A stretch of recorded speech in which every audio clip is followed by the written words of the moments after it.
Good morning po. Tayo po'y mag-aaral ng Salita ng Diyos, the Book of Romans chapter 10, verses 10 to 11. Sapagkat sumasampalataya ang tao sa pamamagitan ng kanyang puso at sa gayon ay pinapawalang sala ng Diyos. Nagpapahayag naman siya sa pamamagitan ng kanyang labi at sa gayon ay naliligtas. Sinabi nga ng kasulatan, walang sino mang sumasampalataya sa kanya ang mapapahiya. Confess what you believe. Alam niyo po, for many years ako po'y biktima ng wrong confession. Lagi kong sinasabi sa aking sarili na ako'y mahina, marupok, makasalanan, at masasakitin. At lagi ko rin sinasabi noon na mahirap ang buhay, kaya sa buhay na ito parang hindi ko na inaasahan na may magandang mangyayari sa akin. Pero salamat na lamang po binago ang lahat ng yan nang ako po ay na-born again. Naintindihan ko na mahalaga pala yung sinasabi natin o yung ating confession sa ating sarili.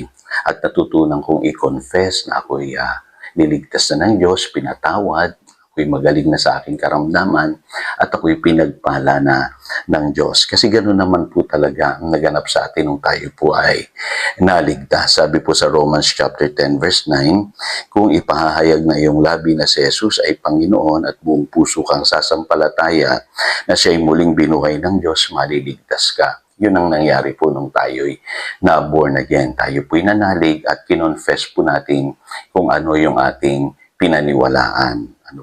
Kaya tayo'y napatawad dahil po kinilala natin sa ating buhay na si Jesus na ang ating Panginoon at kinonfess po natin ito.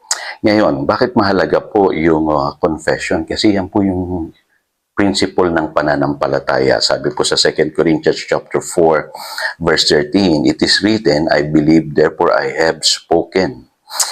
And with the same spirit of faith, we also believe and therefore speak.